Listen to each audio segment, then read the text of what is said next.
How's everybody? We're going to go ahead and start the meeting. It's 1 o'clock. We will go ahead and start the meeting. From what I understand, the meeting is being recorded on Zoom or on Zoom Live. So we will all speak clearly, and also we have microphones in front of us. Green means it's on. So we will start by going around the room and introducing ourselves. I am Melissa Youssef, Mayor for the City of Durango. Let's go left. I'm Gilda Yazzie, City Councilor. Erica Brown, Vice President of the Durango 9R Board of Education. Dave Woodruff, Durango City Council.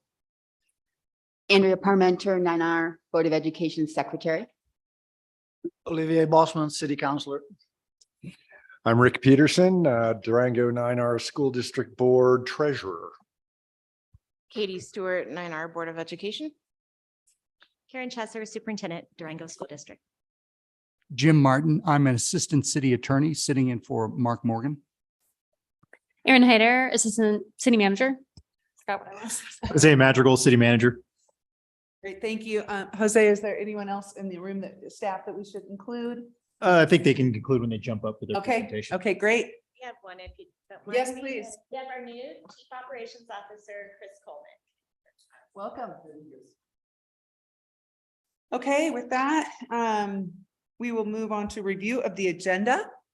In case there's any comments or additions or deletions from anybody. Doesn't look like it. Okay, great. Then I'm going to turn it over to Jose for Awesome. some updates. Absolutely. Thank you. We did have a meeting with Karen on Friday and kind of talked a little bit about some of the items that may be beneficial for the 9R school board to have an update on. I'll start off with the 1.3.1, the City of Durango City Civic Center update.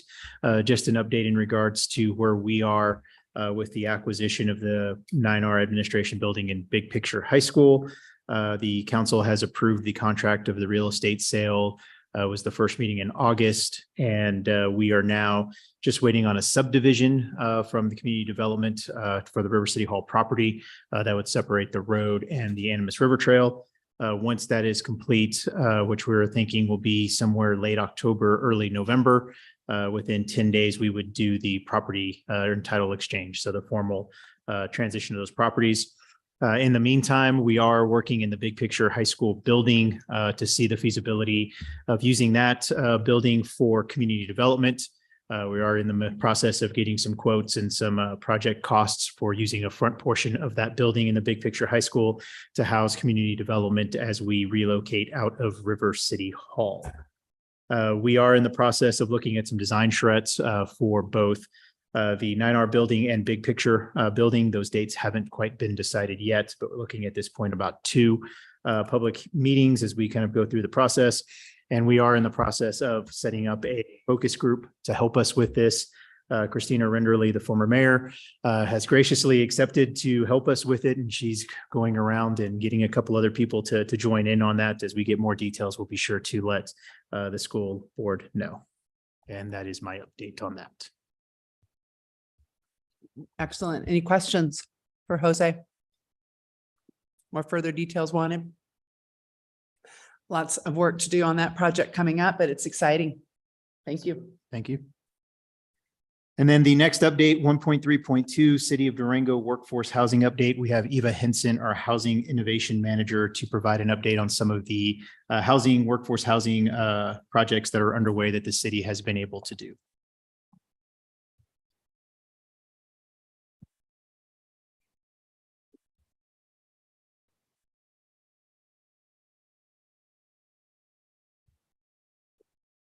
Good afternoon, Eva Henson, Housing Innovation Manager. We'll be providing a couple different updates of the progress that we've made, some accomplishments for the first half of 2023, and where are we headed? A couple of things about the Housing Innovation Division. We have various strategic initiatives that tie back to affordability and economic opportunity within the City Council strategic plan, as well as the Housing Work Plan overview. The city's division, we typically are looking for a multi-pronged approach. So this isn't a one silver bullet to tackle housing right now. And the division is looking to do new housing development, adaptive reuse, preservation of existing housing, policy and code reform, land acquisitions and land banking, and of course, funding sources. Couple of things to highlight for the first half of 2023. We've had 121 certificate of occupancies issued. What does that mean? That's new units adding to the Durango housing stock. A primary component of that was 102 multifamily units in our River Roost motel conversion here in downtown Durango. Over the last 10 years, on average, 125 COs are issued, and we are on track in 2023 to exceed that. A little bit about the multifamily inventory at River Roost. So I guess, talk a little bit about this in particular, the city is not in partnership with this project, so it doesn't necessarily have affordability tied to it, but it is multifamily. They are studio units. They are leasing now, and they do have a preferred program specifically for several employers, including educators and healthcare workers, Main Street employees, and military personnel. They are running some promotional specials right now for August and September for some move-in rates, some reduction in rental rates, as well as security deposits. Our current residential projects in review, so we are tracking this on a semi-annual basis.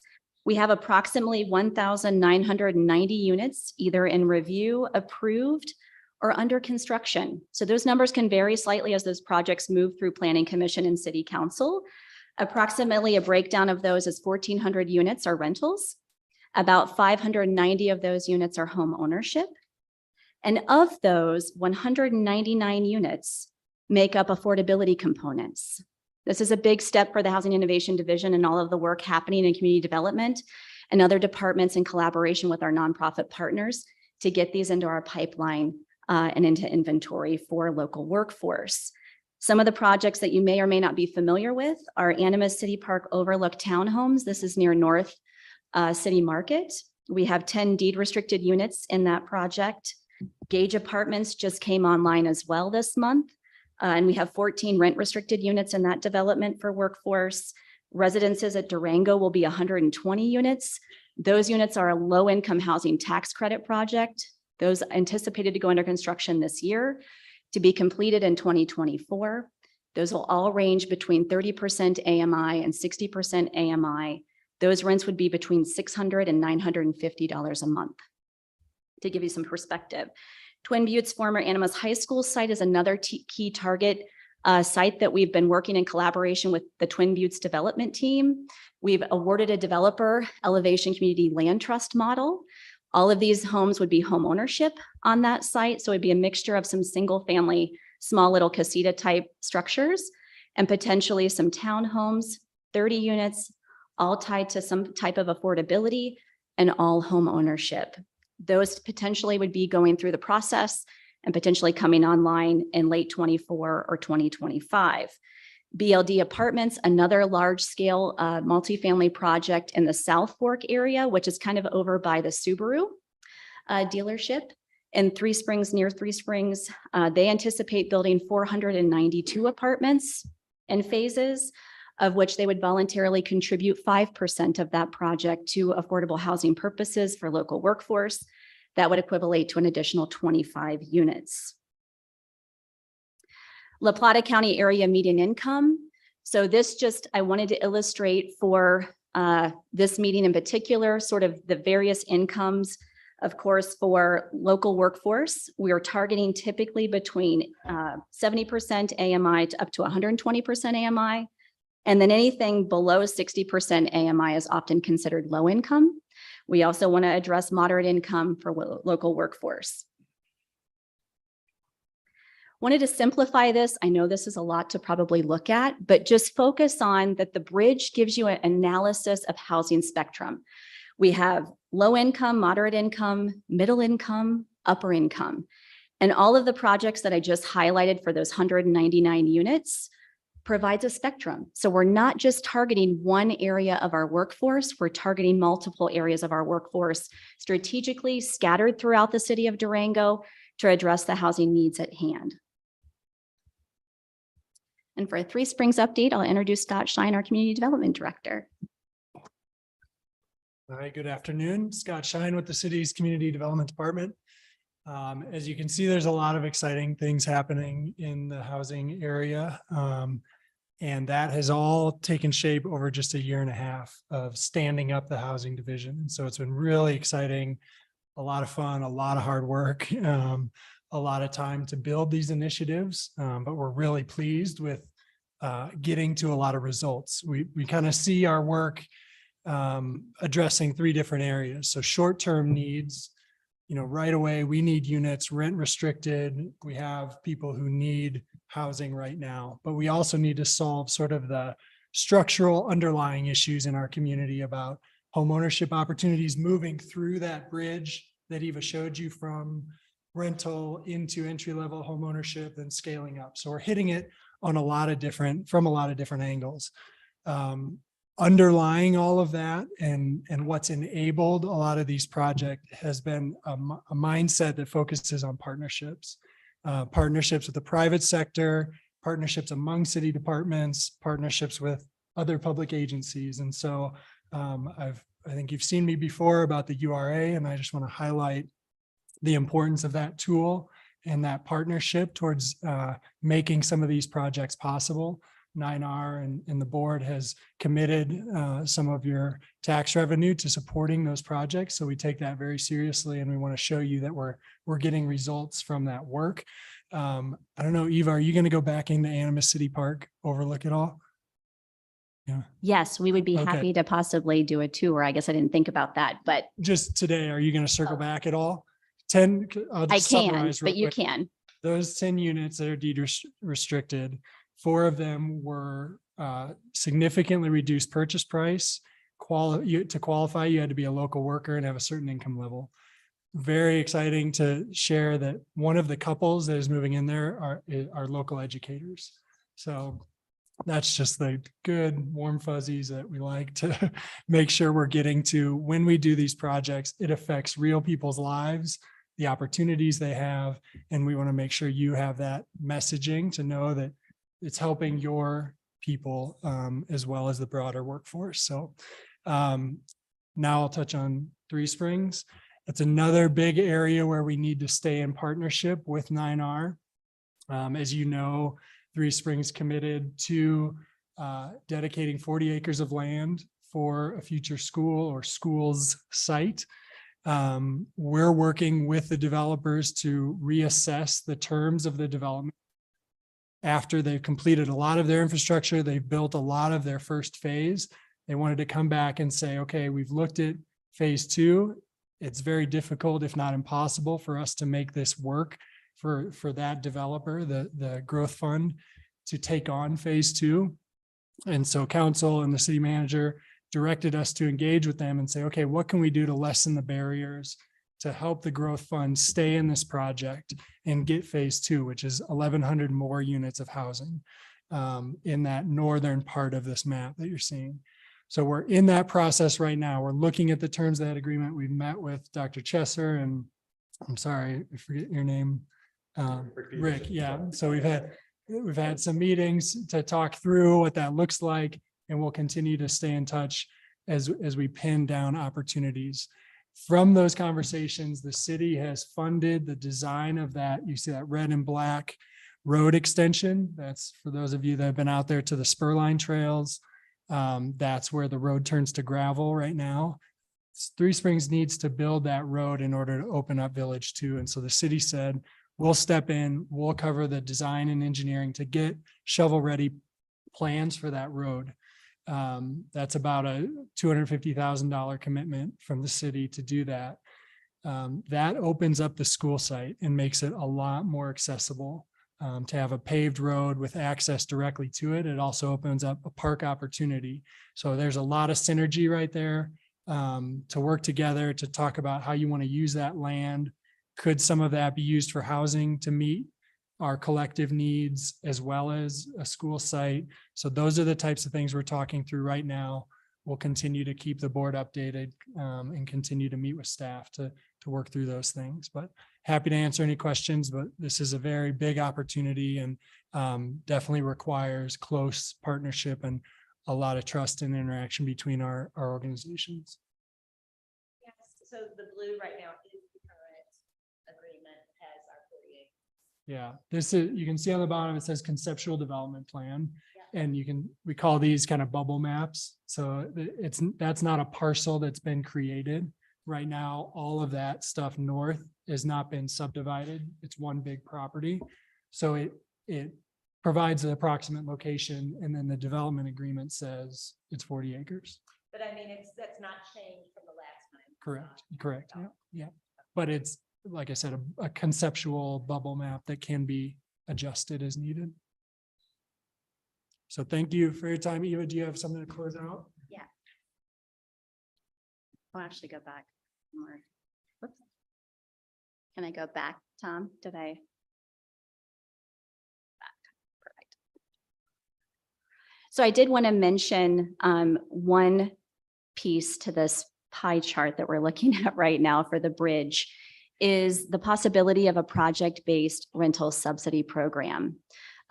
This right now, as Scott mentioned, the need is very real for our local workforce, for local government, for first responders, and for our school-based employees as well.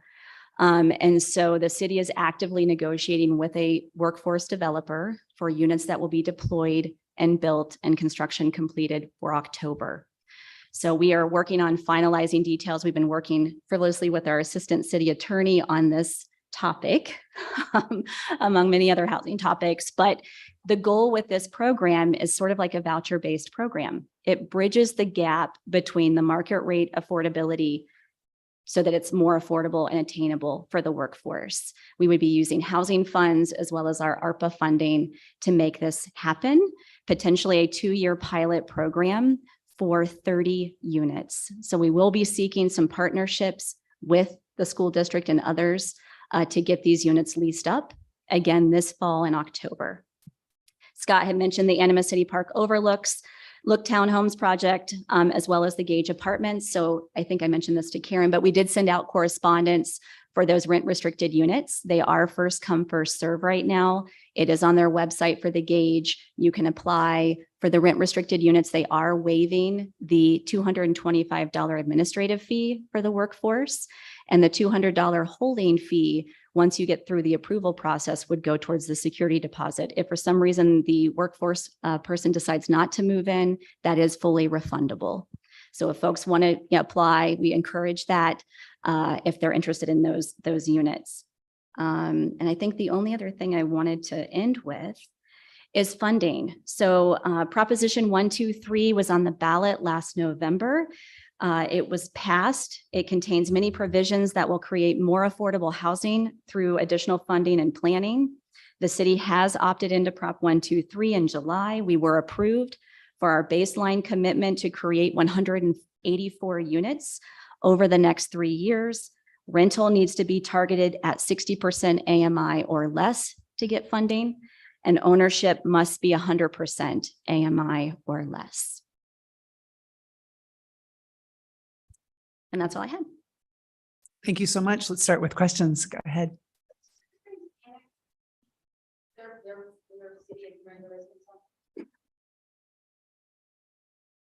Other questions?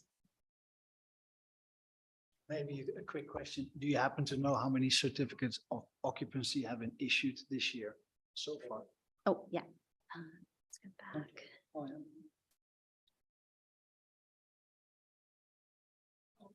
Okay, so this data was shared with City Council in June during an operational update. So sorry, we may have missed that. But right now we're sitting at 121 certificate of occupancies from June. What that doesn't include would be the 59 units coming online in the Gage Apartments that were CO'd last week. So for multifamily apartments, that also doesn't include the additional 39 River Roost apartments that were CO'd this month as well. It also does not include the Animas City Park Overlook Phase 1 with 11 additional ownership units for August in particular. Thank you. Okay. I have a question. Could you, the slide that had, that I think is the next slide, Eva? Oh, okay, let's go there. Okay, another one. Okay. It's, yes, please, showing the 24 residential projects. What I'm curious about this is if you could give a time, just a brief timeline on some of these, like what we're experiencing. I know Animas City Park Overlook, of course, is done or almost done. Yeah, so phase one, so Animas City Park Overlook Townhomes are 22 units, Okay, of which 10 of those 22 units are deed restricted. Phase one has 11 units. And so those were just issued certificate of occupancies last week. great. Of those 11 units right now for phase one, 3 are income qualified. Those folks closed and moved in, as Scott was mentioning, with the local workforce. And we had one of the units take advantage of the light workforce deed restriction unit. So for phase two, anticipated to be completed in December, again, 11 units. Of those 5 would be the light workforce deed restriction unit, and 1 would be the income qualified unit. Gage Apartments, building A and B were CO'd last week, so 59 units. Of those, 9 units will be the rental restricted units. And then potentially additional units would be in building C. But since we're negotiating right now with the developer on the program that we're discussing, we're trying to navigate what that would look like in building A right now. And where is Gage again? Is near Home Depot off of Escalante Drive. Okay. Residences at Durango would be the motel conversion for Best Western. We are just working through a few administrative documents with anticipation for pulling building permits late August, early September. Those units would start construction with anticipated completion in late 2024. That would be 120 units. They'll convert the 72-room hotel, and then they'll add 2 additional buildings with 48 units. Those will be 1, 2, and 3 bedroom units for that particular development. Twin Buttes Animas High School site right now could yield 30 units. We're in the very early stages. So they haven't completely submitted yet. So I don't have a key timeline of when those would be finished. Same with BLD Apartments. We're working through some administrative components to that project, if that's helpful. Excellent. And what about a timeline, Scott, for any timeline for Three Springs? I mean, I think we're just in discussions and planning, but I mean, what might that look like? They have a few other larger parcels in Village One that could be more near term.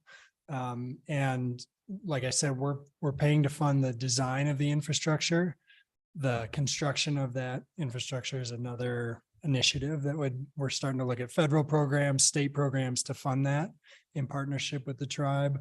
But we don't have the funding right now to build that infrastructure. So, but having shovel-ready plans to take to funders and say, we're ready to go on this. If we build this road and water and sewer line extension, that opens up, opportunities for 1,100 more units. That's a much more attractive presentation than we need to design it and then move through all those steps. Sure. Are we committed as a city to do the grant writing and or work if we're seeking that? Not 100%. It'll be sort of case by case. What is the funding source? Could the GRVP take on some of that, or is it best done by the city? We'll evaluate that depending on the funding source. But okay. I think the other thing too is syncing up with 9R's timeline for development of a school out there and building the infrastructure in a way that's sized correctly, accesses are in the right locations. Those types of things would be important as we start to design that. Is that something that is on the timeline? I mean, do you know where that is on your timeline? I can speak to the long range planning committee, and also Rick is on there. So the timeline for that, we've been meeting since January. We have community members, others on that. We just had a report on energy reduction. Last meeting, we'll have all of the deferred maintenance report, facility conditions next month. That will lead us to a recommendation to the board in January, and then the board will determine where they want to go from there. Whether it's to take those recommendations, go for a bond if needed, that sort of thing. If we did that, there has been part of that discussion. I mean, these are open meetings. There has been a discussion to put an elementary school on the Three Springs site, especially that's where the growing population is. And even if that did happen and there were recommendations, We'd have to go for the bond. If the bond passed, then we're talking at least a year of design. So that would be the 24-25 school. Yeah, 24-25 school or Yeah. spring of 24, 25 school year probably. So it wouldn't even start till 25. Okay, It takes a couple of years. yeah. Interesting. I don't know, maybe Rick who's on that committee wants to add anything to that or? No, there's not a lot to add. I mean, it's really, we're doing some really thorough studies and work with a big committee of a really varied group of folks getting, as Dr. Chesler said, we just had the energy audit. We're going to get a facilities report. It's really going in depth, trying to get the input of these, professionals in various fields to figure out what do we need? What are our priorities? The idea has been floated in the past of the new potential school at Three Springs, but hopefully at our next quarterly meeting, maybe we'll have a little bit more focus on where we're at, but we're still gathering information. Trying to Okay. figure out where are we? What's Okay, yeah. All right, well, good. Well, very interesting reports and updates. Any other questions? Go ahead. There kind of communication between the housing opportunities available and us to let our staff know what opportunities are available for the workforce and Yes, we have been including Dr. Chesser and the HR director for 9R School District. I think Karen had mentioned there may be an opportunity to also tag team on various weekly newsletters that goes out to the school district organization. And we'd be happy to include that, Karen, if you wouldn't mind emailing me that or how to best communicate. Yeah, we learned about, actually, I learned about the Gage Apartments. Jose and I met on Friday and said he would get us information. We actually yesterday got the email about first come, first serve. Good. And we immediately, we're putting it in the staff newsletter, but because it's first come, first serve, I sent it to all the principals to let their staffs know. okay, great. I just wanted to make sure onto it so that Yeah. as soon as those things open up. I think Ava may have been working with the HR director. Is that Yes, right? that's usually who I probably have been corresponding with, but I'm happy to Oh. include, or if there's a better conduit, we can certainly do that as well. So we'll um, make sure that we get it out to our staff. Okay, great. Great, thank you. Yes, go ahead. Yeah, actually, I've got one other question for Scott. I'm sorry you stepped away from it. That meeting you referenced between Dr. Chesser, myself, and you and Tim Zink was quite a while ago and was very 10,000 foot. But the crux of it was, is there a possibility of flexibility to try and be mutually beneficial? Are we getting any closer to, on your side, coming up with some ideas of what might be necessary? Because that might be information that would be beneficial as we go through this long-range planning committee process as well. So Yep. if you have any update, or if we can get an update at some point, I'd love to schedule a meeting Right. if there's something to talk about. Yeah, you know. there's definitely been progress made. Some kind of napkin sketches and things have advanced to the next stage. So we have things to share. So it's probably a good time to get back together or to attend that committee, however you think is best, whatever. I would suspect, I mean, I'll kind of defer to Dr. Chesser, probably another update between the group, if it's still very preliminary and all that, because again, it's difficult to let cats out of the bag if we're not quite, we want to be calculated about what we're doing. That was also not- Yeah, you're there. So Right, we want to okay. make sure that the Same new- group. I always want to make sure the board knows before we're releasing it to some committee also. So I don't know. Yeah, exactly. Right. What it is scheduled. Yeah, let's do it internally. Just whatever the thoughts are, what we're, because I know there were some different ideas that were floated.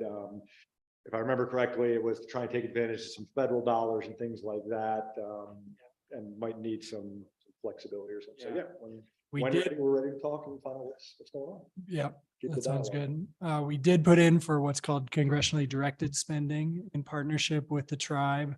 These are better known as earmarks. That was not funded, unfortunately. So we're gonna circle back up and look at other funding sources, but yeah, look forward to that. Thanks. Excellent. Thank you so much to staff. Appreciate the update. Absolutely. Thank you, Scott and Eva. Next up, we have 1.3.3 Parks and Recreation updates, and have our interim Parks and Recreation Director, Scott McLean, to give an update on just some of the Parks and Recreation projects we have ongoing. Afternoon. Wanted to start just with a thank you to School District 9R that earlier this summer, July, we had a water line break that takes water up to the reservoir from Animas River. Utilities had a challenging time getting appropriate parts for it, making repair, not sure how long it was going to take. The four largest water users in our community are our city parks, the school district, Hillcrest Golf Course, and Fort Lewis College. We asked for us to reduce significantly the amount of irrigation water we were using, which made a big impact on water and water level in the reservoir, which kept the community from having to be involved or being a concern for them. So just a thank you to staff for their participation in that and willingness to do that. So number of parks we have that we've got a partnership on, Needham Park, Panto at Park Elementary, Riverview, and Buckley. A quick update just on a couple of those. City parks, we've got about a quarter of our parks are organically managed. Two of those parks are Needham and Fanto, or Park Elementary. Just wanted to let you know what that program is still ongoing and going on as it has in the past. The programming, parks, Riverview, DYSA, Durango Youth Soccer, started their programs this week. Start of school, and we'll be continuing that through the fall. Parks and Recreation, youth sports will be starting first part of September. And then we also have some partnership where we've used indoor facilities through the winter for youth basketball, adult volleyball. Staff should be getting requests into the school district for those uses here in the next month or so. Some of the kind of bigger projects that we've got going on, Parks and Recreation. We have a forestry management plan where we've got a consultant that's going to help us. We have an existing management plan. This will update our tree inventory throughout the community, look at ways that we can increase tree canopy. The school district has always been a good partner where our foresters have planted trees on school grounds, use that as an opportunity to teach kids about the importance of the trees and be part of the tree planting operation. Starting that management plan, we do see that having a lot of community input. It would be great to have a representative from the school district, so I'll reach out to facilities at that point and see if they could be involved with that as well. Schneider Park, which is Rusa and 9th, between Rusa and the river. We're looking at making some park improvements there, which include 6 pickleball courts, adding trail lights to the section of river trail that goes through there, picnic shelters that will serve the park, some water treatment, landscaping for the park as well. Chapman Hill, we looking at replacing the 2 rope tows and the lighting on the hill. Those projects, the lead time on both the lights and the lifts are about 12 months. So we're in position now to award and get those pieces ordered so that a year from now, we should have those available and start construction and getting those installed before the 24-25 ski season. We've got a couple sections of Animas River Trail that older sections that are asphalt that we're looking to update. We've got 3 of them that are being designed, engineered right now. The first section that for construction looks like it'll be the section from Santa Rita Park up to right in between Doubletree and Albertsons, where it turns to concrete there. Working with Durango Mesa Foundation on Durango Mesa. We've got 7 miles of demonstration trails that are being installed. They're looking for those to be open this fall. Need to get some moisture on the trails before we can, but they're getting close to having construction finished on those and being in a place that we can open those. And then next summer, scheduled to develop a bike park up on the property with the intent that some of that would be open a year from now. So, and then this last week, we've got a piece of property just north of Oxbow Park and Preserve on Animas View Drive. Romad Property Waters, Maddie Waters was the donor, but donated 50 acres of just beautiful riverfront Cottonwood Grove property for the use of the community. So exciting news there. It's still closed to the public at this point, but we'll get a management plan in place and kind of look at how we're gonna utilize that property. It will be open space, soft surface trail, more quiet type recreation, but an exciting addition to the city. So that's what I had on my list, and happy to answer any questions. Thanks, Scott.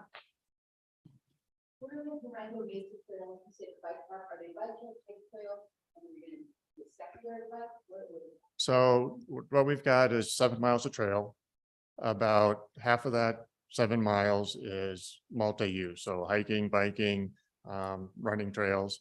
The other 3.5 is bike specific downhill trails. So more flow trails, jump lines, kind of a different type of trail than we have in our portfolio at this point.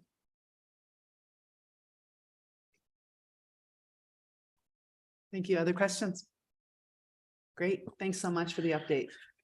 Awesome. Thank you, Scott. And then finally, we have the Police Department and School Resource Officer update with Chief Brammer.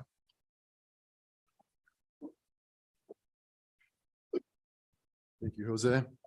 I'm Bob Brammer, the Chief of Police for the City of Durango. Nice to see everybody. On behalf of the Durango Police Department, I would like to express our deepest gratitude for the invaluable partnership that has flourished between our district partners and the Durango Police Department. In today's rapidly evolving world, ensuring the safety and security of our students has never been more critical. And I'd like to share just a couple of the highlighted programs that we're doing this year to hopefully influence that and to enhance our abilities at the school itself. So one of the main goals of the SRO program is to provide a greater visual presence. Having SROs in front of the schools daily, greeting the students and staff as they arrive on campus provides a greater sense of safety for both staff, students, and visitors, and ultimately helping reduce crime on our campuses as a whole. A new SRO was added to the SRO team this year, giving a greater coverage to all the city schools. That's Officer Nathan Scott, and he'll be assigned to Miller Middle School. Officer Leonard Martinez will still be assigned to the Durango High School, and Officer Jim Martindale will be assigned to elementary schools, so Riverview, Park, and Needham. One of the goals of the SRO program is to employ a restorative justice program with our juvenile youth. And this gives the SROs the ability to place a student offender into a diversion program. The diversion program is designed to help juvenile offenders have a chance to explore the interest, repair harm, and reconnect with family and school and the community as a whole. The program helps reduce recidivism of crimes and keeps youth out of the criminal justice system. And the SRO program continues to work with Kathy Morris, our 9R safety director, and her school security teams to help facilitate lockdown drills and fire drill responses with our fire partners and during other campus emergencies. These drills help improve the safety of the 9R school system as a whole. And each drill is always debriefed so we can look at the successes and challenges to make improvements in different areas of need as these drills continue to evolve. Another area that the SRO program continues to expand and improve upon is our community safety programs. And some of these programs are like bike rodeos that we do every year. This year, we're going to work with our city transportation multimodal specialist, that's a mouthful, Courtney Child, to incorporate more bike rodeos at different schools locally. Typically, we've just been hosting those out at Adamson Elementary School, and we're going to try to get more of those actually inside the city limits this year. And then just to help improve safety and awareness for kids. And another program that we expanded on this year, we partnered with Fort Lewis College and 9R to go through a threat assessment training and management training with Dr. Nicoletti, who's world renowned, to hopefully be able to identify any concerns, pupils, behaviors, ex-students that may have come through our system that we're identifying hopefully early on before they actually pose a threat within our school walls, that we can either then come up with a plan to either manage them while they're in the school or even after the school. So we're trying to continuate that service on as well, because nationally, that's the problem that we're seeing. Sometimes it's the kids that are in school, but typically it's the returning students or the students that exit the school, escape the system, or no longer under the watchful eye of our administrators. So the collaboration between the school district and the police department has been instrumental in maintaining a safe and secure space where students can thrive, learn, and develop. Your unwavering commitment to this cause has instilled a sense of confidence and trust within our entire educational community and has set an example for other districts to model. So once again, I want to thank you for your unwavering support, dedication, and the belief of power of collaboration with the police department. And it is through these partnerships like ours that we can truly make a difference in the lives of our students and create a better future for our community as a whole. So Thank you very much. That's kind of the update for the year, and I'm here to answer any questions if there are any. Comment that I've never seen such a strong partnership and such a wonderful resource across the country as our police department. So he left some things out, such as safe to tell. They are very responsive to all of those tips right away. Also, I know they even do programming. You may have seen one time, I think, on your Facebook page, they even connected to our Portrait of a Graduate competency, what they're trying to do as a community leader. So we can't thank Chief Rammer and his group enough. That's great. Thanks. I have one quick question. Yes. As long as I've been had kids in this district, so I've been a junior in college. There've always been SROs at Miller and the high school. But not at Escalante, is that geographic or they out of city limits? Why those two schools? Escalante is not incorporated into the city, so we have plans for that in the future.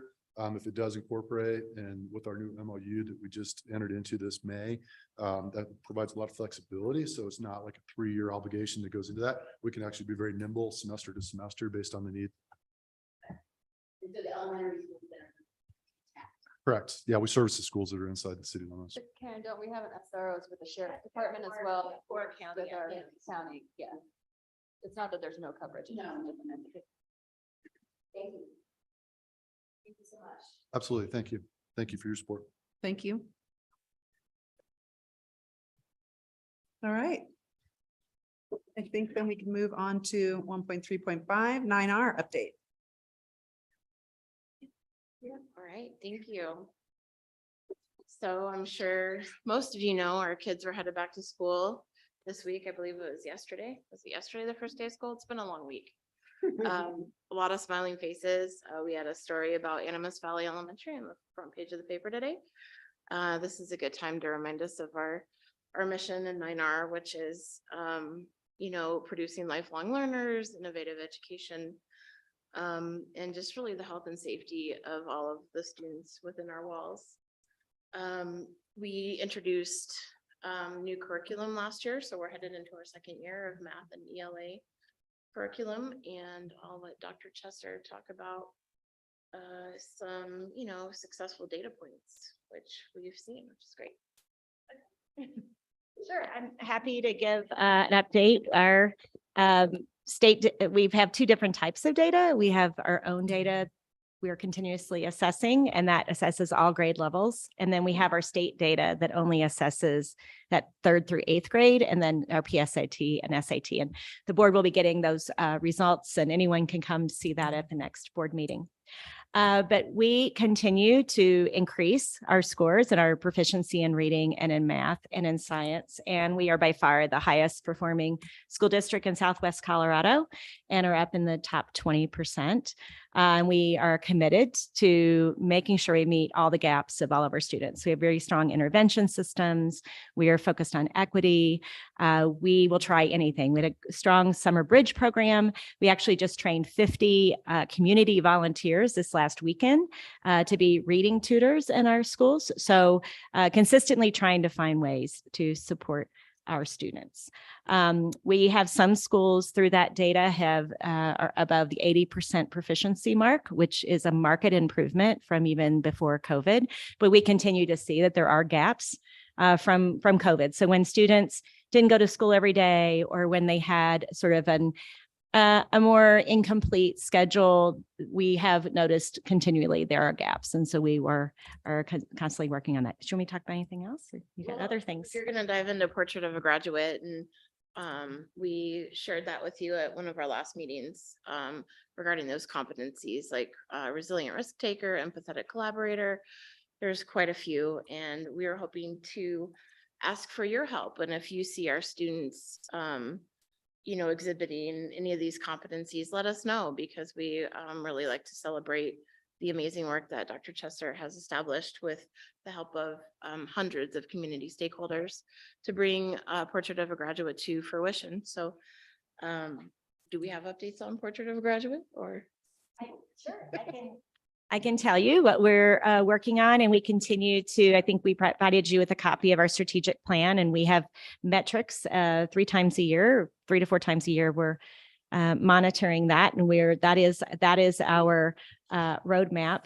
So this year, third year of our Portrait of a Graduate, students are actually what we're calling curating artifacts. So we have an online platform that our 3rd through 12th graders, all of them, are uploading documentation of actually being creative problem solvers, courageous leaders, agile thinkers. The K through 2nd grades are also doing it, but they're doing it in more of a paper folder model. And the cool thing is students will upload those, whether those are pictures or videos or presentations or podcasts or anything to represent essays. And then teachers are vetting those and students get badges online. So not only will they be uploading those and choosing which are the best to represent themselves, but at 2nd, 5th, 8th, and 11th grade, they'll be presenting capstones at the end of the year with getting feedback from the community. So this is the first year we've sort of hit the rubber, where the rubber meets the road. We've created the Portrait of a Graduate in 21, 22, 22, 23. Teachers were experimenting and we were recognizing, and we developed very clear blueprints on what each of these mean. And then this year is the year where everybody's sort of held accountable to make sure that Portrait of a Graduate. And I will say kudos to our school district and our entire community, because we are becoming nationally recognized for this work. There will be it's actually an international organization, Ed Leader 21, will be doing a virtual site visit in Durango on October 25th.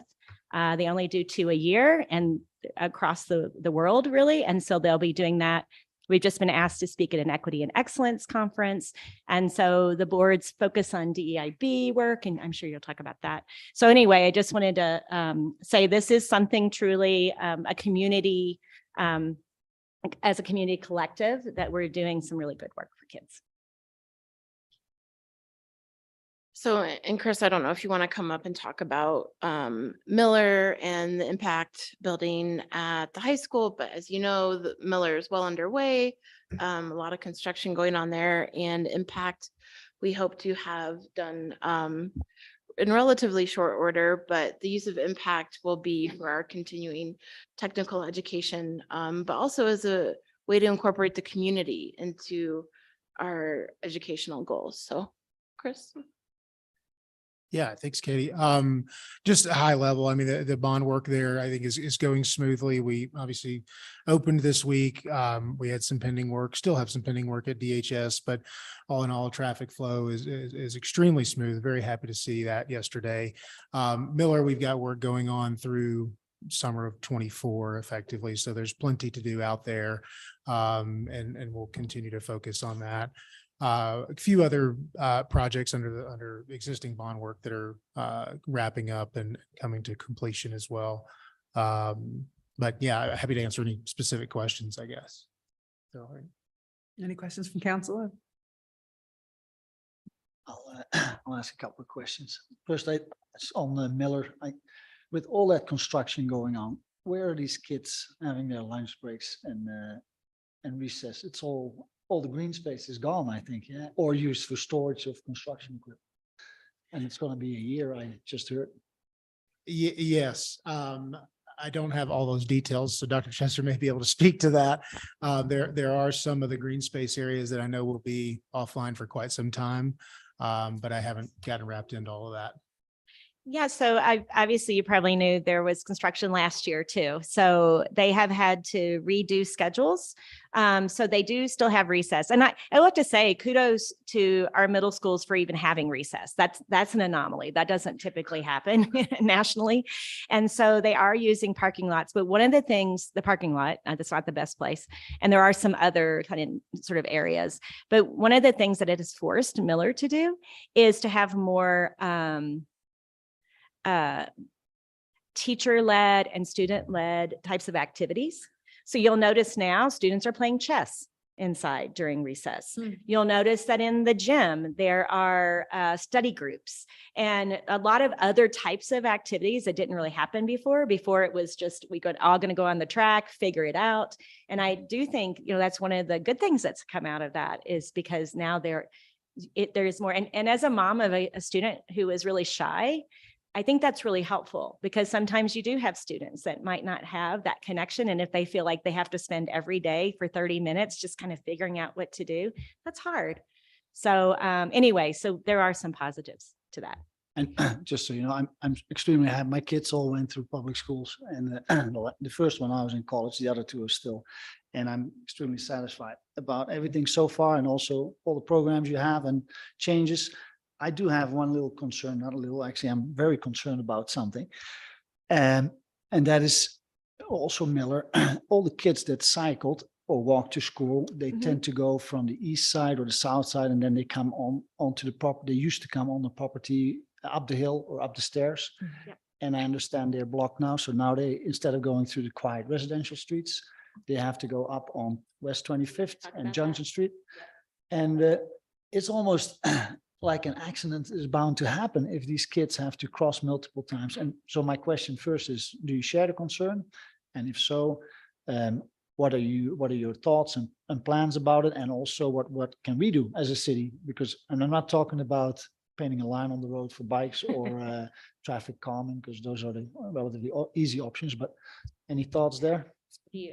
So yes, we were also very concerned about closing the bike path, but the good news is it's only closed for the first week of school. Yeah, so let me just explain.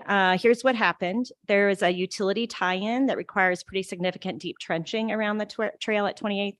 And the intent was to have that done before school started, but there were some issues with bedrock. And of course, there's always issues and recent rains. And so it's just going to be closed the first week of school so we can make sure that utility line is in there with and have the area be safe. And then then as soon as that utility is buttoned up, we're going to bump the fence back in by 28th, remove the fence up at the Miller parking lot to fully open the bike path. The staircase, is that the same? Unfortunately, that is closed through construction just because of it not being safe to be through there. I know. Yeah, no, it's really hard. Well, I'm glad to hear that. I think that is a concern. Thank you. And if I can just point out we can't say it enough, that the Impact Career Innovation Center is not just for Durango High School. That is also for Big Picture High School, our middle schools, our elementary schools, and there'll be many community events also in that space. We want to make sure that place is full constantly. It really is meant to be a partnership with our schools, with business and industry partners. We now have 14 career pathways at Durango High School, internships at Big Picture High School. So if more you can help us get the word out about that.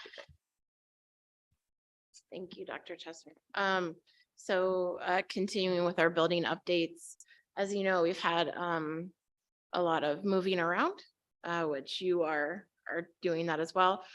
We have a new home for the Hub and for Big Picture High School, as well as our facilities department. I believe the Hub and Big Picture are both at the Tech Center. I'm starting to lose track. So yeah, they're both up at the Tech Center. They are really loving their new homes. Big Picture, really excited with great new furnishings. So we're excited to have these fresh new spaces for our students. And we tentatively have a new admin building home. So, stay tuned for more on that. It'll be, we'll let the public know when we finalized everything. Any questions on that? Well, maybe in the same line, because I always think we have this kids safe to school, what do you call it, topic. So the tech center, is that a long-term commitment? Is that something that we need to be aware of and maybe plan in the bigger picture connections to, or same for every school for that matter, but that one being a new one on the radar? I feel like I should let you take this. Okay, sure. No, they're not permanent locations. And I think any of the board members, I know Director Peterson talked about this at Long Range Planning Committee Monday night. Our goal is never to continue to lease space. We don't feel like that's fiscally prudent. It was sort of an emergency situation to get spaces for some of our groups.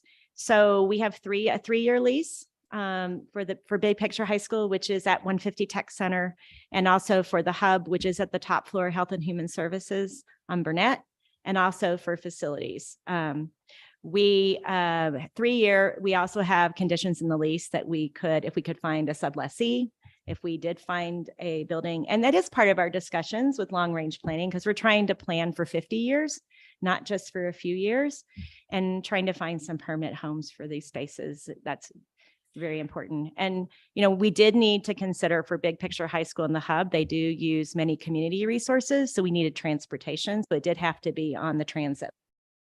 So that's something that we made sure. So if there aren't any more questions about buildings, we'll jump into the more fun things like soil. We'd really like to thank the city of Durango for their collaboration on this project. And Charlie Love has been moved into a new position where he's really just overseeing the entire soil project. And see, I feel like maybe you should be doing all the talking. No. This means you heard it. I was listening. So if there are any questions about the soil project, or if Dr. Chester, you'd like to go more into what we're looking at this year. Well, I would just say he is overseeing soil, but we are very committed, as is our entire community, to just sustainability overall. We are planning to apply for Green Ribbon Schools designation. And part of that is when you focus on environmental education, sustainability education. And so he's our go-to person. He went to project-based learning training this summer, is developing units of study for all of our students to come, not just to soil, but the other gardens, also just to learn about environmental education, and also working with Fort Lewis College for interns that are coming down to teach our students. And also our agriculture program is focused on natural resources. So he works with our custodial manager, is actually the person who's in charge of our green teams. We have green teams at every school. So, and we want to thank, I know Marty had to leave, but he's been really helpful for our sustainability committee. Any questions on the soil? Okay. So last year, voters approved Proposition FF, which was free school lunches for all in Colorado. That has been implemented this year. I know our Director of Food Services and as well as our Finance Director have been working in collaboration with the state to make sure we can roll that out as smoothly as possible.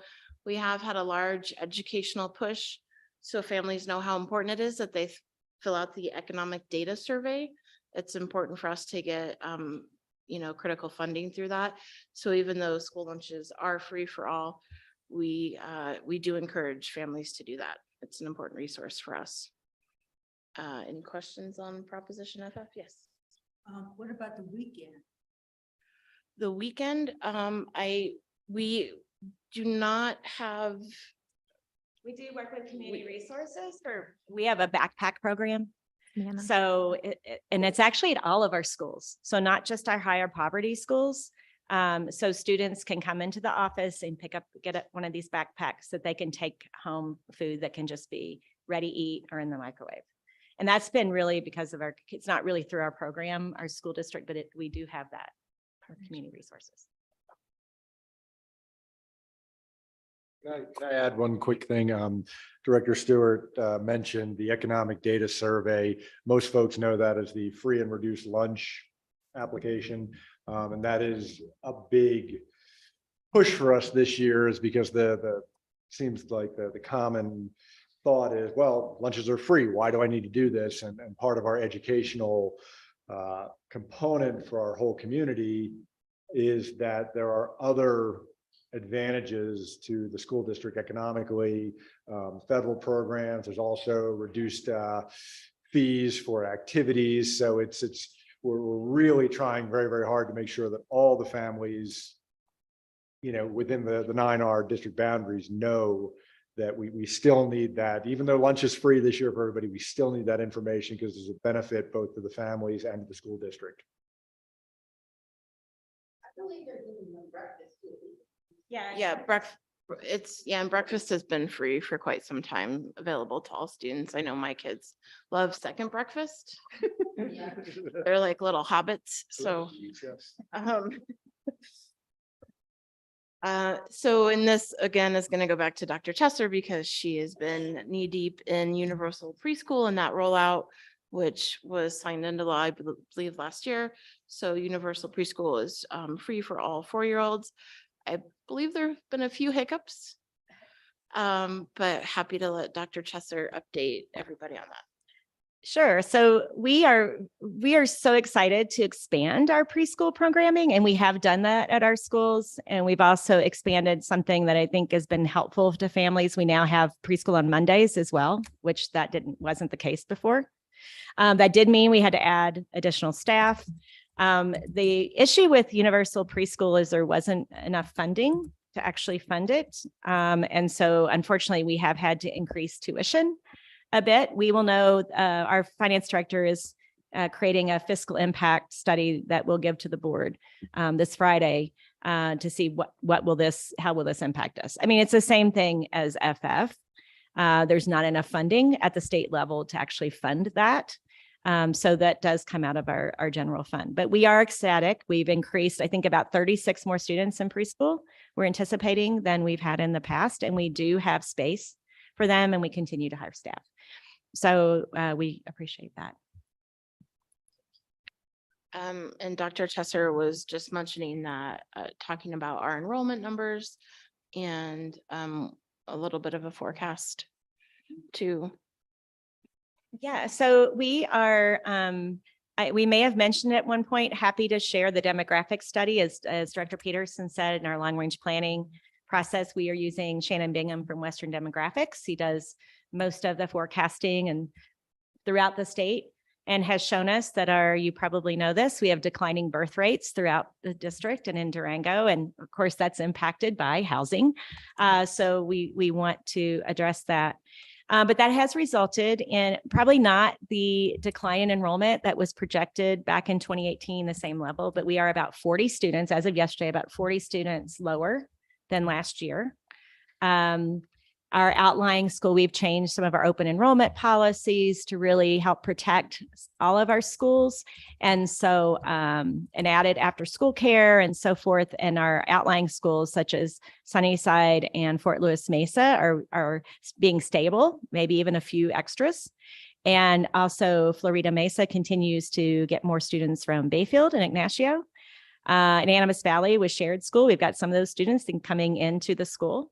So we're able to kind of stay stable. To be honest, the impact has been in our schools such as Riverview and Needham are the ones that are declining.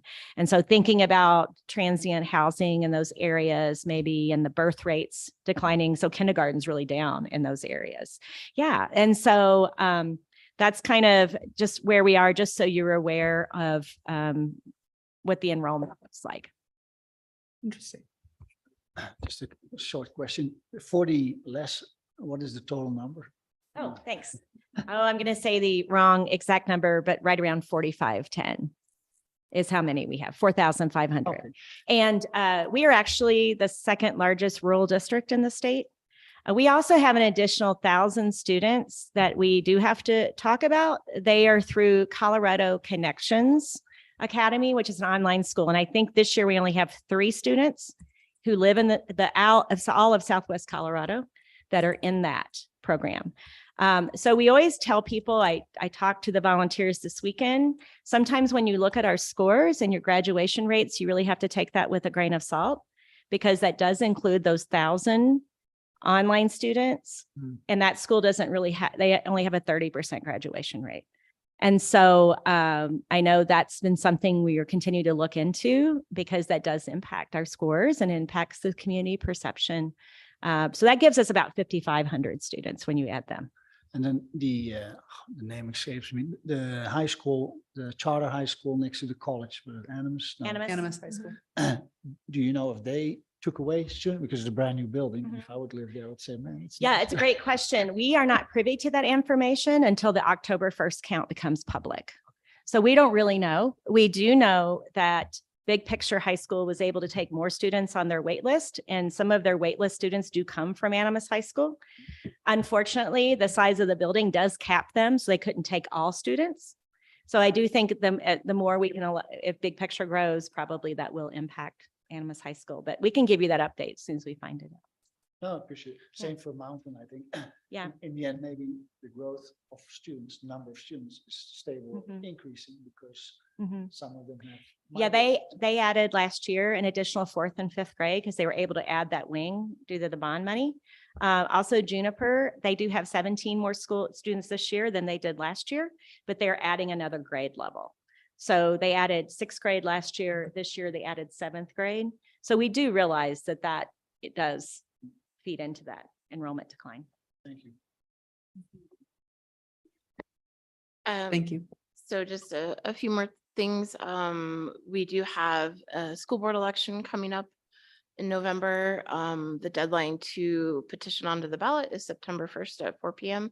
Packets can be picked up at the school district admin office. Any questions? Is that an election at large? It is. It's if you live in the district, you can vote for the two districts that are up for election. Yes. Which ones are those? Those are districts B and D. Okay. The candidates have to. Yes. Yeah, it's an at-large. It's a not-large vote, but they have to reside in the district. Okay. Yes. And lastly, just on behalf of the board of directors and the staff, we're very honored to continue to do this work to serve our students and community. And we appreciate the ongoing collaboration with the city of Durango. Thank you. Any other comments? Staff or anybody? Okay. Appreciate the update. Thank you very much. Thorough and nice. Moving on then to new business discussion, shared vision for youth in the Durango community. Yeah, so this is my agenda item, so I can speak to it, that I Okay. threw it out there. I just was curious, we poll people all across the community, but especially with city staff and city council, since we had your ear today. When you think of, Durango youth, what do you guys want them to look like? What do you want? What kind of skills do you want them to have? What kind of people do you want them to be? We're just collecting data from all sorts of people as we go around town and have these different types of collaborative meetings. Because we really want to make sure that we are growing the students that our community wants to have and the students they want to interact with. So if you have thoughts on that, I would love to hear. The rest of our board would love to hear. I know you've seen our portrait of a graduate, you've kind of seen where we're headed, but you interact with kids, I'm sure, as you go into Walgreens. There's a lot of them there and other places around town. So yeah, if you have any thoughts on that, we'd just love to hear them. Thoughts, counselors? You go first. Well, I have really enjoyed working with the Mayor's Youth Council, Yeah. which is really so great. And I see, engaged students that are working on, coming up with innovative ideas for projects to benefit the community. I mean, I just have so much respect for the students that I've been able to work with through that program. But so, I just think, having students that are engaged in our community, aware of what's happening in the community, confident enough to approach people like all of us around this table and share their ideas, and having opportunities for them to do so, I think is important. I think some of the programs that I've seen at DHS that gets the kids out there, just so many different programs that you have for engagement and participation are really important, preparing them for future success. But I also think that, my own personal sake is I think it's good for them to actually have the opportunity to potentially leave Durango if they have been born and raised here, and see other things, maybe hopefully come back at some point in life if they're able to. But just having that also exposure to other environments is important as well. So, those are just some of the things that come off the top of my head. But yes, well-educated, well-rounded, engaged, and active, just like we all probably encourage for our own children. I know you have students in the Mayor's Youth, so you can probably follow up on that, I agree with you. If I get comments from students or questions, or I spoke at the high school once, and I think it's great to have that opportunity, direct line. I think you guys are doing a great job also at the high school with the trade. Is it called trade? I'm not sure it's the right word, but yeah, there you go. Yeah, so I think those things are very good. I think it works also both ways, yeah, because I think I hear a lot of things about the skating rink is lately a topic. The facilities we as a city provide to our youth to also give that opportunity. And we are relatively small, but if you look at other communities of a similar size, there could be a lot more or better or competitive facilities for our students. I'm not sure, that might be something I would ask you. What do you hear from the students, since you're better Yeah. connected? That might help us again and staff make recommendations, and Yeah. then we end up funding it if necessary. Yeah, I think that's what I have. I mean, I always think financially people should be very savvy, but I mean, it's that's a US issue, I think. I think you- Health-wise, mental care, equality, the whole fair treatment of people, equal treatment, but you have many programs, so. You bring up a really good point about the facilities for youth. We've heard for so long about year-round ice. So, you know, God, I know there's so many people in this community that would love that. And I know that the indoor training facility with the turf, I think that was a big one. Full year service. Yeah. So there's so many things that it's definitely improved from when I first moved here back in 1997, where we literally had like McDonald's.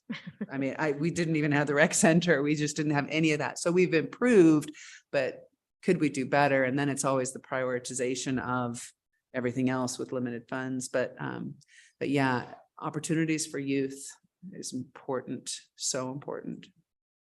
So any other thoughts, Gilda? Yes, all those are really excellent thoughts. And I do think that the school district here works really well to reach out to other communities. Just like this past August 9th through the 11th, I attended the International Traditional Games for 9R here, and it was like, oh, I got a certificate. But, reaching out to the cultural aspects of the different communities here in Durango, I think is really critical to their complete development. And so what this training was for like three days over at Escalante, and we learned about traditional stick games from the traditions of like North and South Dakota. And what I noticed was that the children who were there, and also the PE teachers and some of the other organizations, they all really took interest in this, because this is not something you would learn in a traditional classroom. So now that they're able to go ahead and take that back to their individual PE classes is really important, because not only did they learn the skills of making their own implements to play the games, but they also learned team building, how to get along with others, and different rules that weren't built upon a winning score. So that was all good. So I think part of the cultural aspects of education in Durango 9R is really important. So thank you. Couple thoughts that just came to my mind too. On the facilities, I sure am very thankful for Chapman Hill.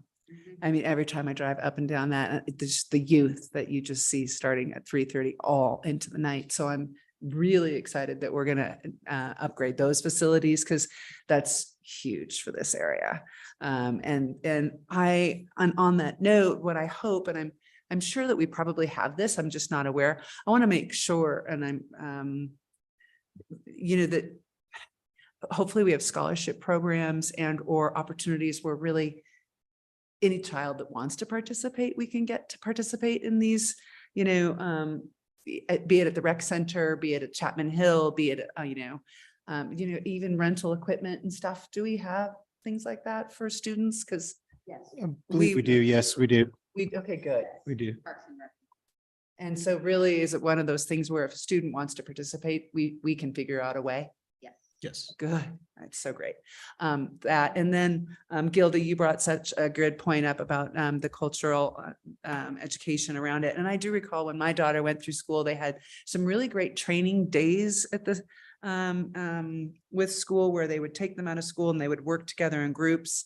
And those exercises you do where you take a step forward if this has ever happened, and then you realize how different perhaps you are, and are they still doing those type of programs? And I'm sure they probably are, but I know that those were impactful for my Yeah, students. I can tell you that, so you probably know our school board has a resolution, it's a very strong focus and mandate for us to honor diversity, build equity, and make sure every student feels included and belongs. And so as part of that, we trained all 900, we have 960 staff.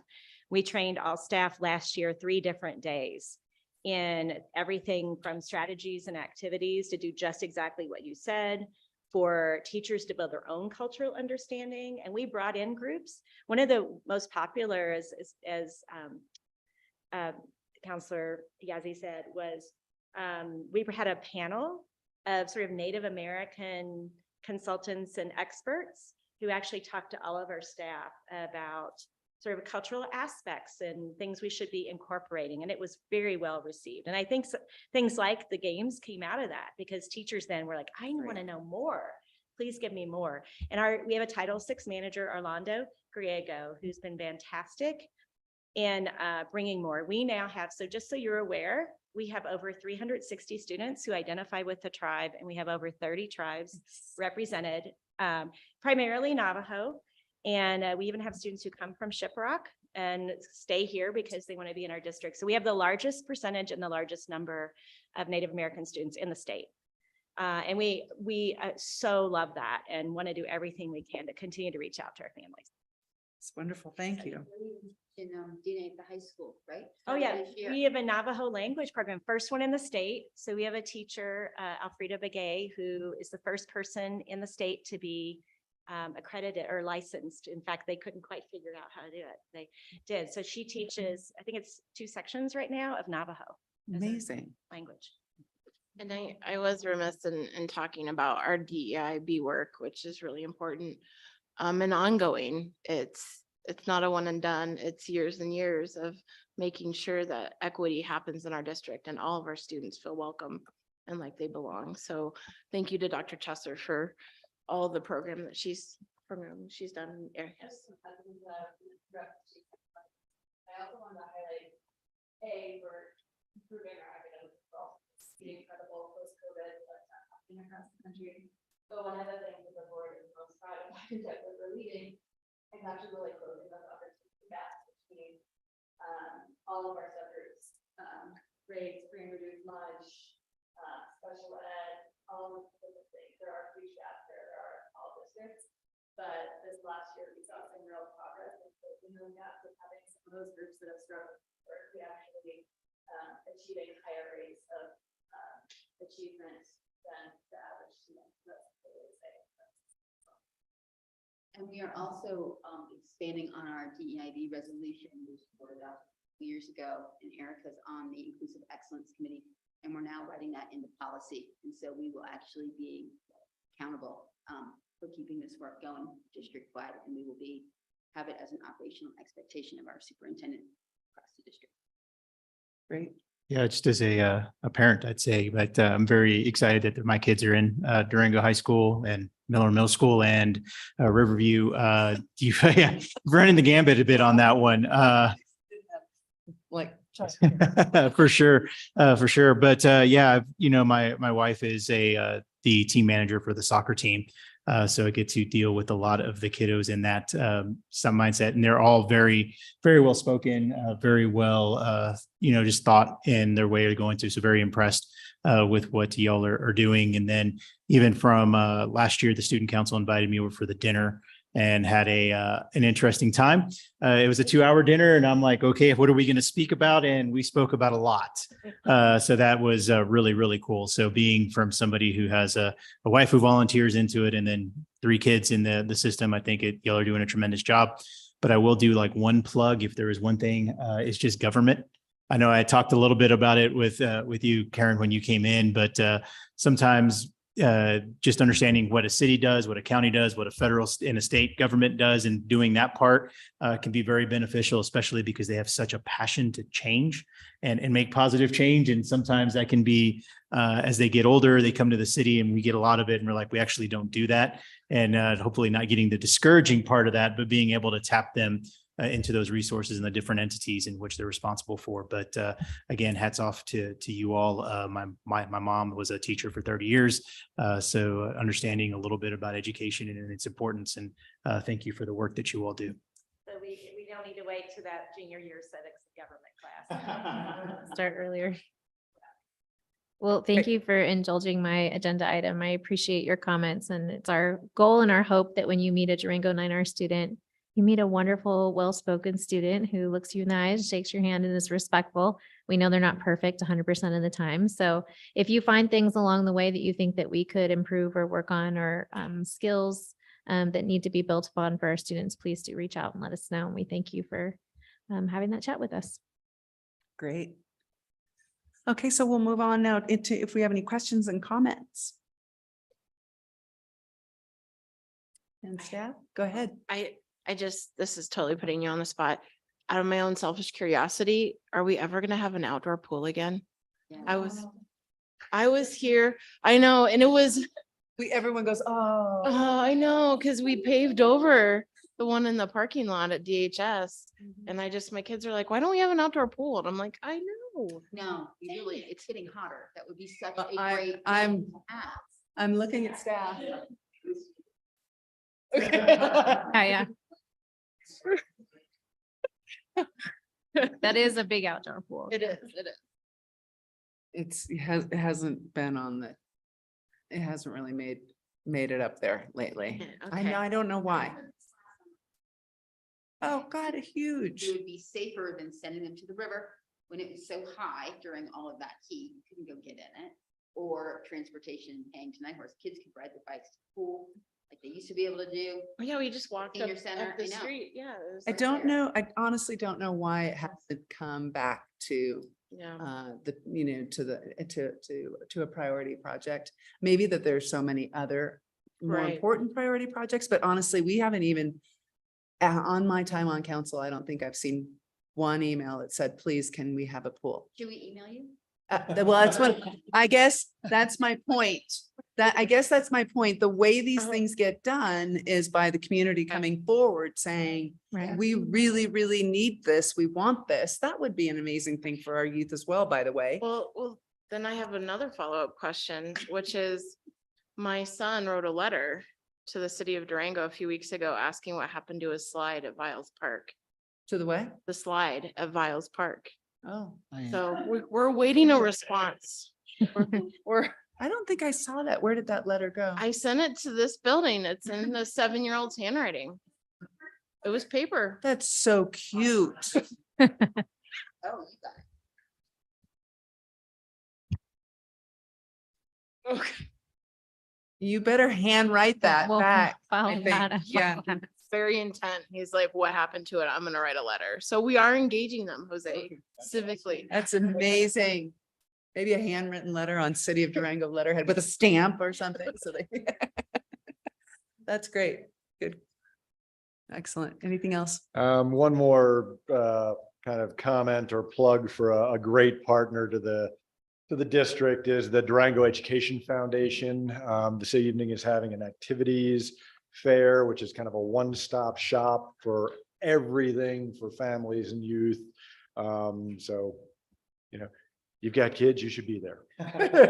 All clubs, activities, just it's an amazing event they put together, and we get great reviews back from the parents and families that go about how do you get to one place to find out everything about soccer and fencing and sailing and dance and the scouting movement and just all that stuff. So today, what's that?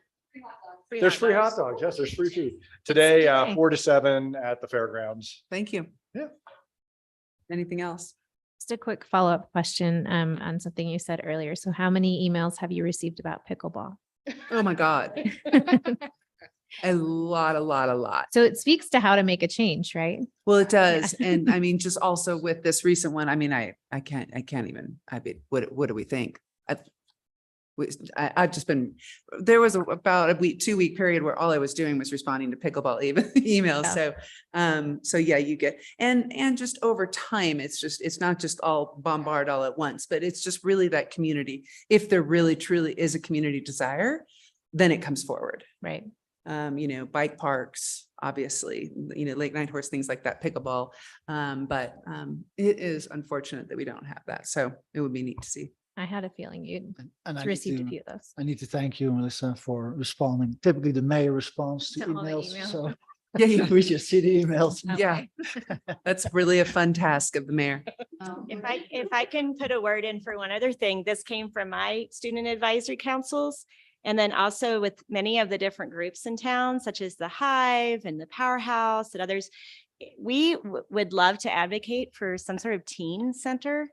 Right now, if you are, let's say you're in that 12 to 18 age and you're not involved in a sport, there's not a lot for you. And Yeah. I know when Attorney General Weiser came to our region, and I know he's very focused on trying to build social emotional wellness and mental health. And that was one of the things he seemed interested in. And so I don't know, in helping to fund that, knowing that when you have spaces for students to do constructive kinds of things, whether that's a recording studio or a place to hang out or having sort of STEM things to do, robotics and all kinds of things that we can help students that age get excited about, that does reduce drug use.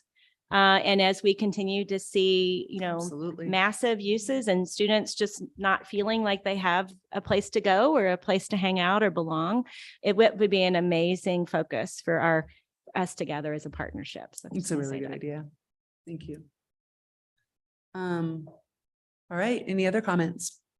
We're about to adjourn. Go ahead. Yeah, during these meetings, we always hear great thoughts. Yeah.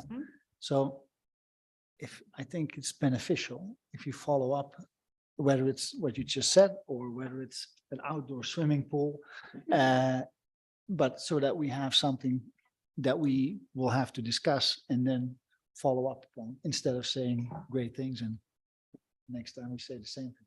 Perhaps those things should be added to public recurring and like follow Follow-up. items, like Yeah. agenda following up on That's good. topics like that. Great. Give the ideas some legs. Yeah. And I just had one question. Do you guys anticipate your elections in November to be quite as a hot topic as they've been in the past? No? Okay. Well, I can tell you that the Colorado Association of School Boards statewide does anticipate that there'll be heated elections across all school districts. That's their. Okay. In the beginning of September, we'll know officially who will be on the ballot. Okay. What it's going to look like. Might be. Okay. So. Interesting. We're cautiously optimistic that Okay. And I'm just going to put the plug in for you board members. You learn, you learn a lot about governance in the roles that you're in. It's actually a very good training ground for city council. So that was my route. You learn a lot, you meet a lot of people, you learn a lot about youth, you learn a lot about programs, partnerships, and a lot about governance. So we don't have elections coming up until I think, we have a year and a half or so. We still have time, but I'm just putting that plug in for you as well, just to think about, keep it in the back of your mind. And with that, I think, unless staff wants to conclude anything, Karen? Oh, no. Okay, great. Well, thank you so much. And we'll adjourn the meeting. Thank you.